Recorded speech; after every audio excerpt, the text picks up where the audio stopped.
Hello everyone, I'm Nidhi and today I'm going to teach you chapter number 15 of class 10th ICSE Geography, which is waste management. So let's begin the topic.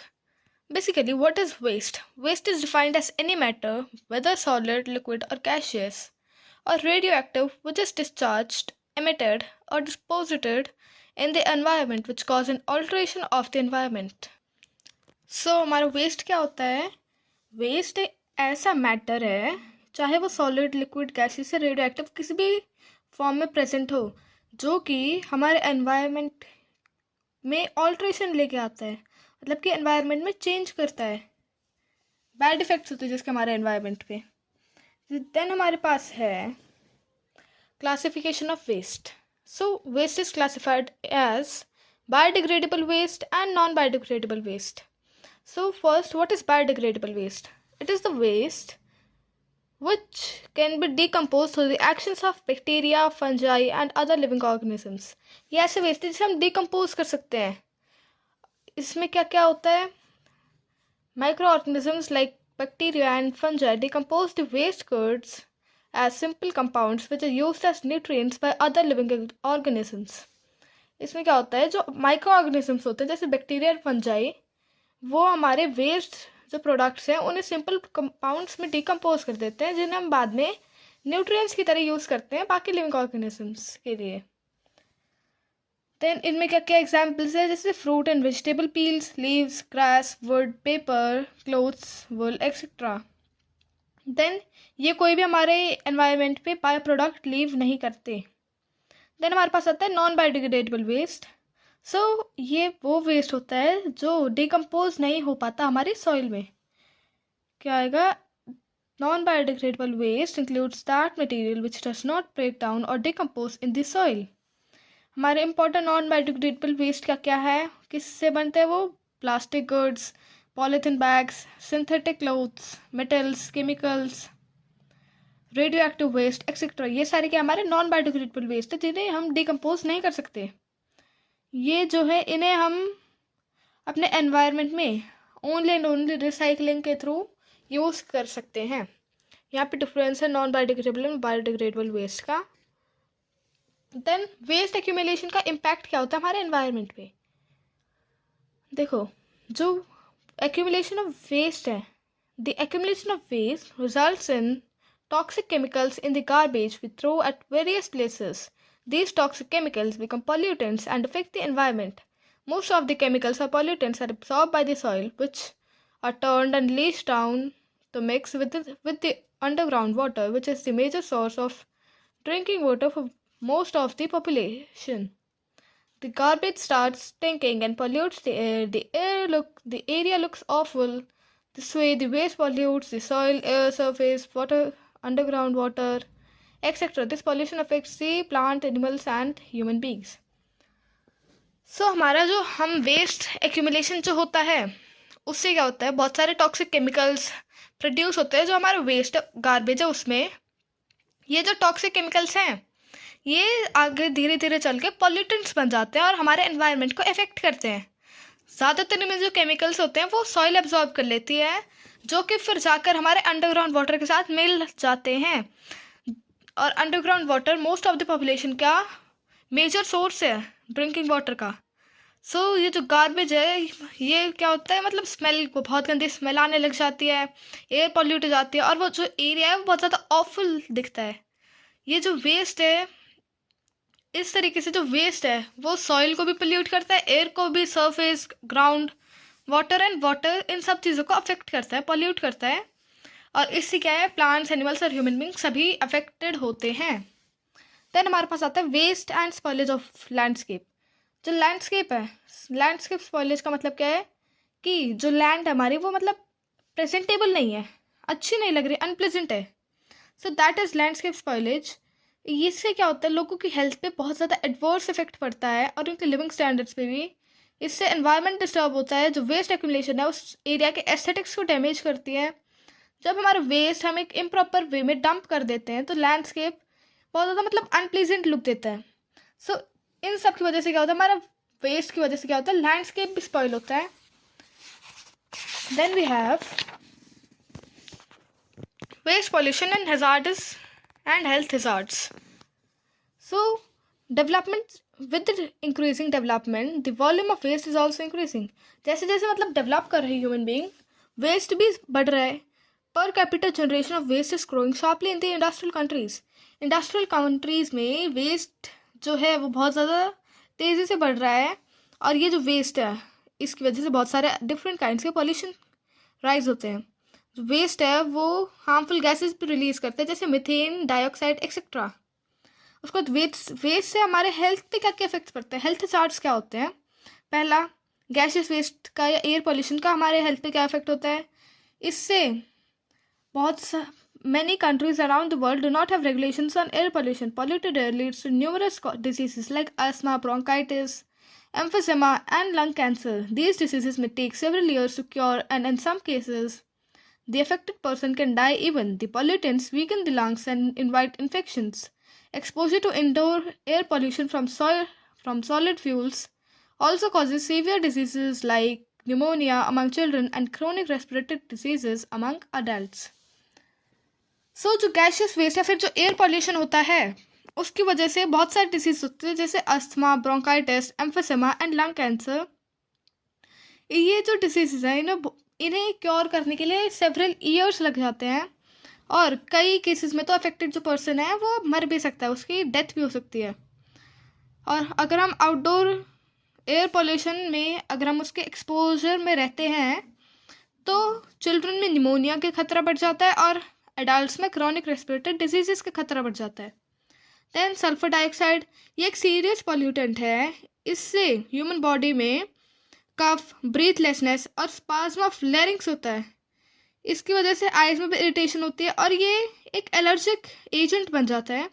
जब ये कुछ substance compounds के साथ react करता है तो sulphuric acid form करता है जिससे हमारे लंग्स डैमेज होते हैं. देन हमारे पास आता है कार्बन मोनोऑक्साइड. ये एक अनदर डेंजरस पॉल्यूटेंट है जो हमारे एयर में प्रेजेंट है. ये जो है हमारे ब्लड की ऑक्सीजन कैरिंग कैपेसिटी को अफेक्ट करता है. Cigarette smoking is main cause of exposure to this poisonous gas. जैसे सीक्रेट जो है वो मेन कॉज है इस गैस का. कार्बन मोनोऑक्साइड ये हमारी हीमोग्लोबिन के साथ अटैच रहती है बहुत ज़्यादा लॉन्ग टाइम तक और इससे हमारी थिंकिंग पे भी इफेक्ट पड़ सकता है. हमारे रिफ्लेक्सेस स्लो डाउन हो सकते हैं.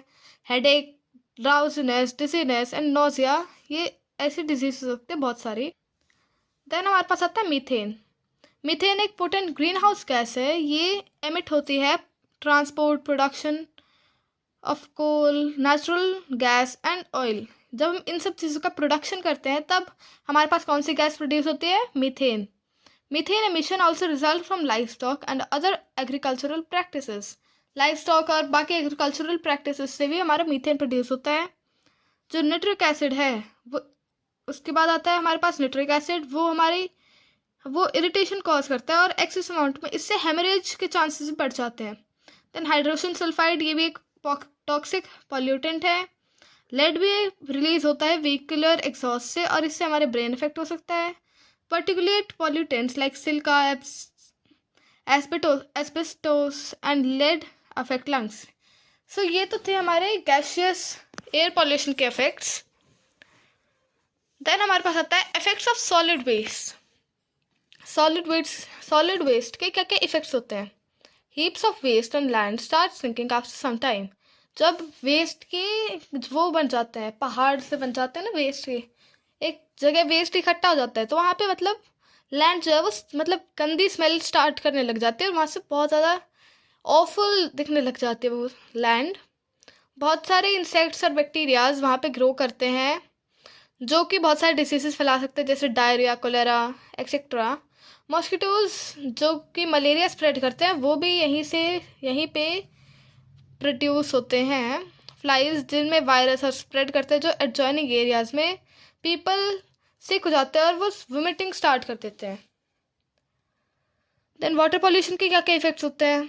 समटाइम्स जो वाटर है वो भी इन्फेक्ट हो जाता है हमारे पॉल्यूशन से. मतलब वाटर में भी पॉल्यूशन हो जाता है जिससे बहुत सारी वाटर बॉर्न डिसीजेज हो सकती हैं. सारे पीपल और सारे एनिमल्स जो हैं वो वाटर जो अफेक्टेड वाटर है इन्फेक्टेड वाटर है उसे ये ड्रिंक करते हैं, जिसकी वजह से वो भी इन्फेक्ट हो सकते हैं, उनमें भी इन्फेक्शन के चांसेस बढ़ जाते हैं. It is therefore very essential to remove the garbage every day and treat it properly.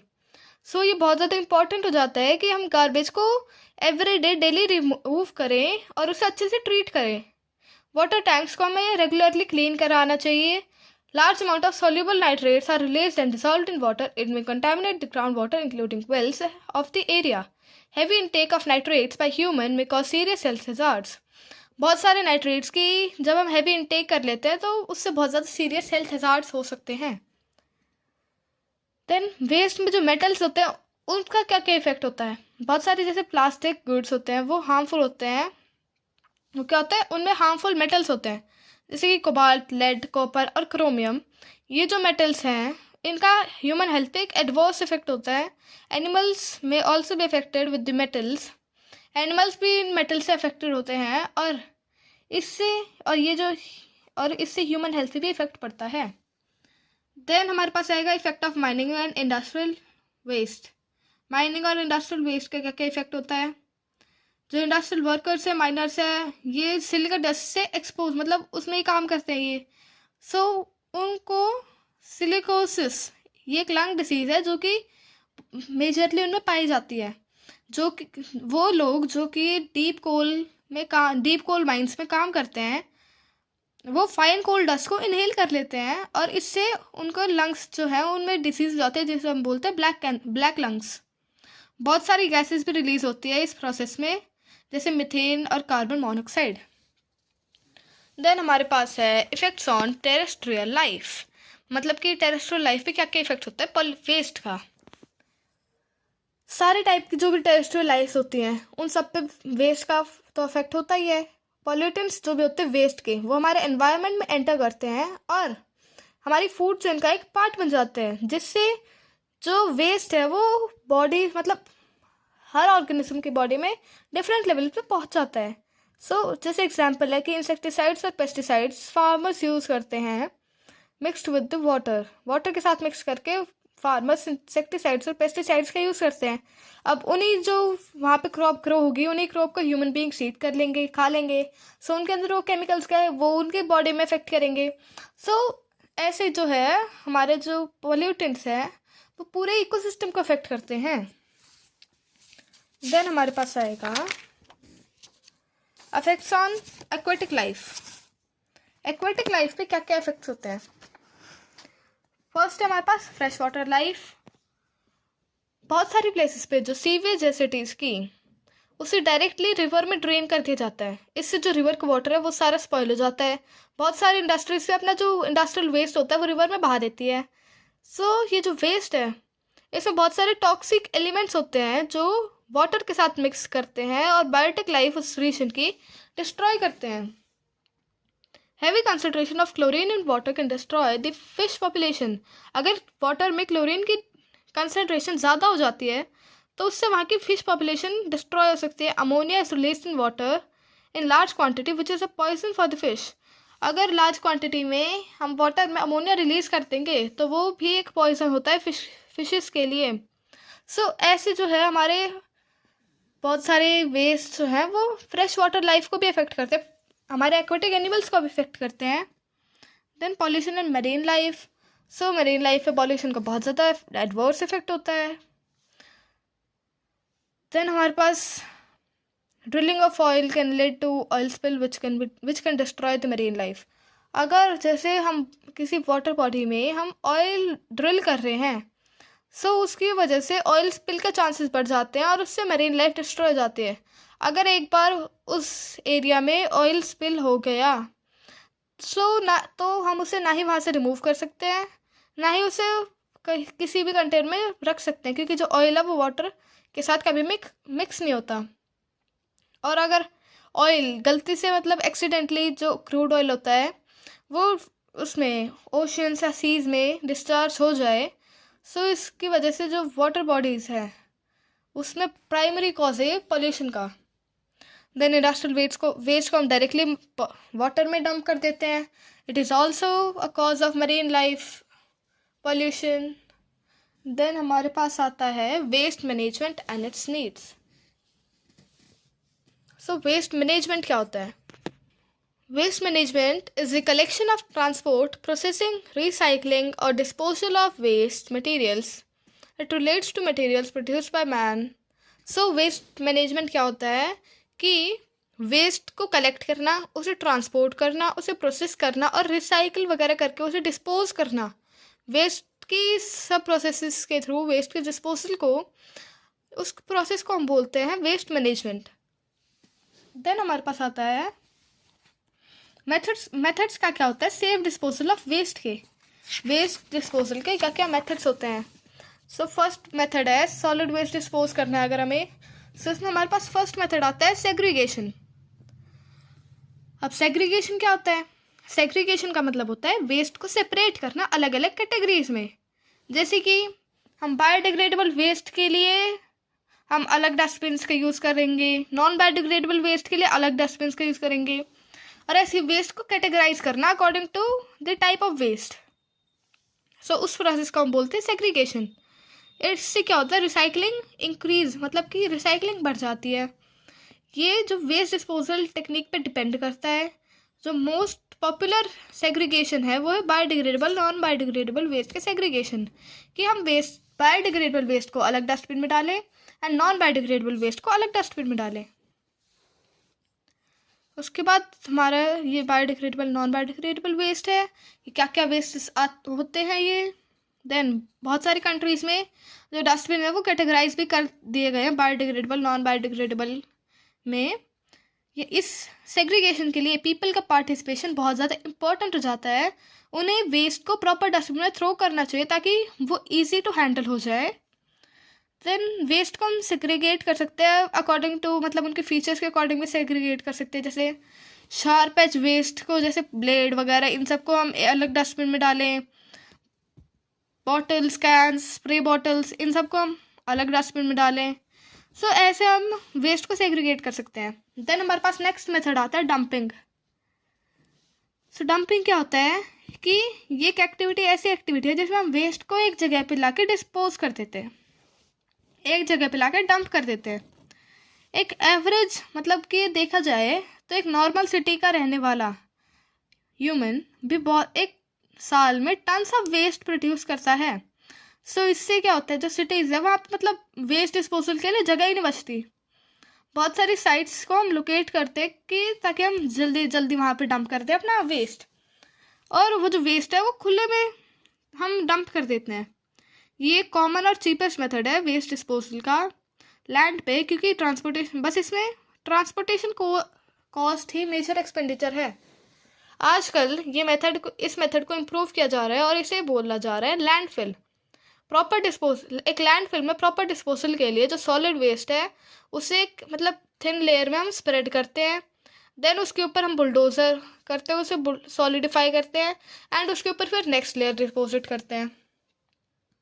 उसके बाद एवरी 3 मीटर के बाद एक layer of clean earth should be added and solidified by bulldozers. उसके बाद हर एक 3 मीटर की लेयर के बाद एक क्लीन अर्थ की लेयर भी हमें वो करनी चाहिए, ऐड करनी चाहिए, और उससे भी सॉलिडिफाई करना चाहिए बुलडोज़र की हेल्प से। जो साइट है जहाँ पे लैंडफिल करते हैं हम, वो ऐसी जगह सिलेक्ट करनी चाहिए जहाँ पे फ्लड वाटर नहीं पहुँच सकता। जो अंडरग्राउंड वाटर है वहाँ पे उसका लेवल भी बहुत ज़्यादा लो होना चाहिए। सारी लैंडफिल्स में जो बहुत सारी गैसेस जनरेट होती हैं, लेकिन उन्हें वेंटिंग मेथड से रिलीज़ कर दिया जाता है। जब large amount of methane collect जाते हैं तो ये डिजास्ट्रस भी हो सकती है। देन हमारे पास आते हैं डिसएडवांटेजेस क्या क्या हो सकते हैं डंपिंग के। पहला, इससे land, water, soil, air pollution हो सकते हैं नेबरहुड में, मतलब उसके आसपास के एरियाज़ में। जो केमिकल्स और नॉन बायोडिग्रेडेबल मटेरियल्स है वेस्ट के अंदर, वो फिजिकल एनवायरनमेंट को और वाटर वेस्ट को अफेक्ट करते हैं, ग्राउंड वाटर और सॉइल को कंटामिनेट करके।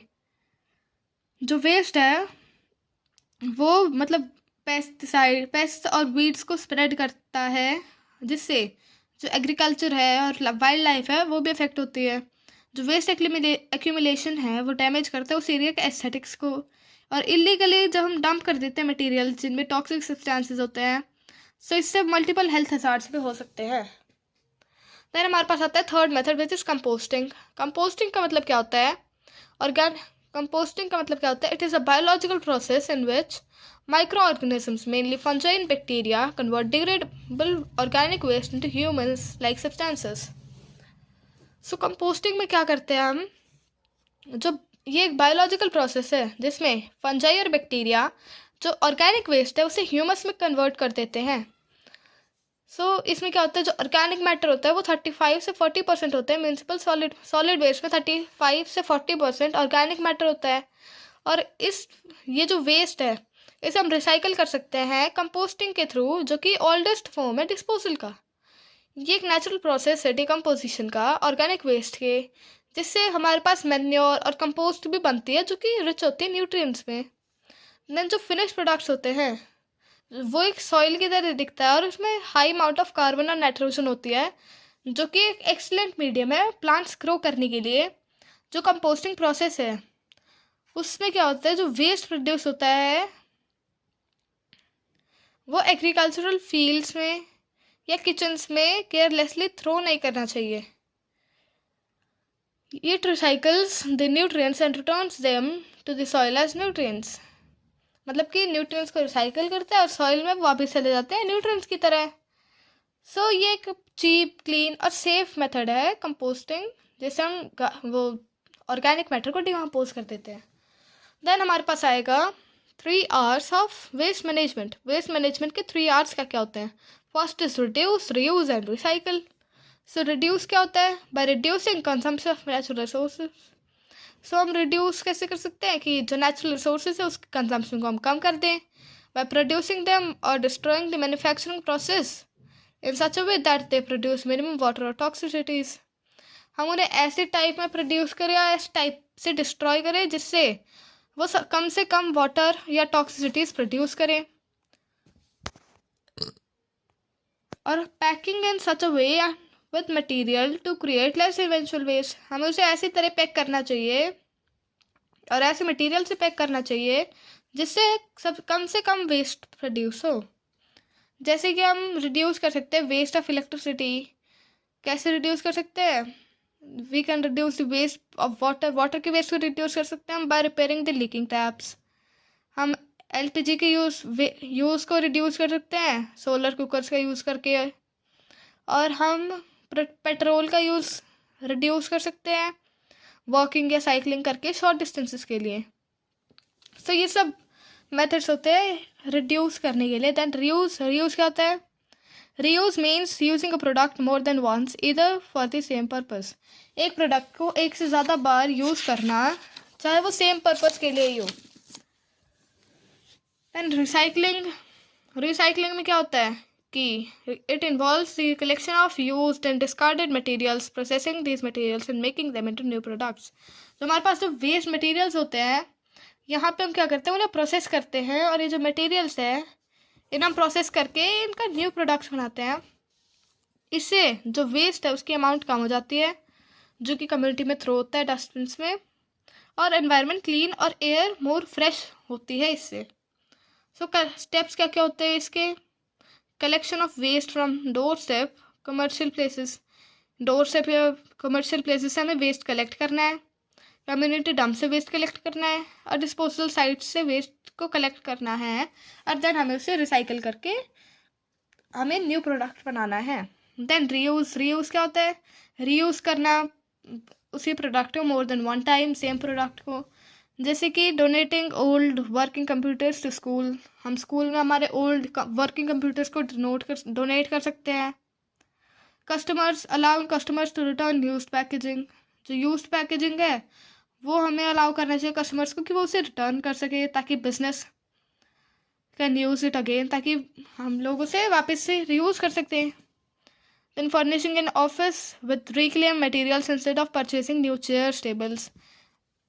हमें ऑफिस को उन चीज़ों से फर्निश करना चाहिए जो मतलब रीयूज़ चीज़ों से हमें ऑफिस को फर्निश करना चाहिए। Then why it matters. ये मैटर कैसे करता है, क्यों करता है? हम अगर सब्सटेंसेस को रीयूज़ करेंगे इससे क्या होगा? पहला, it can help a business save money while decreasing it's ecological footprint. कि बिजनेस का जो भी हम बिजनेस कर रहे हैं रन, उसमें हमारी मनी सेव होगी It increases the lifespan of investments and spares a business the cost of buying new products.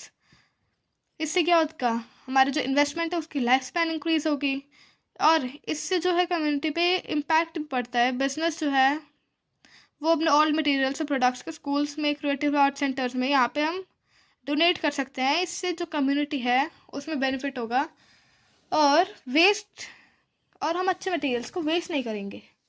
So it was all about chapter number 15, waste management. Hope you understand this chapter. And if you like my videos, then don't forget to like, share and subscribe my channel. Thank you so much for watching. Bye.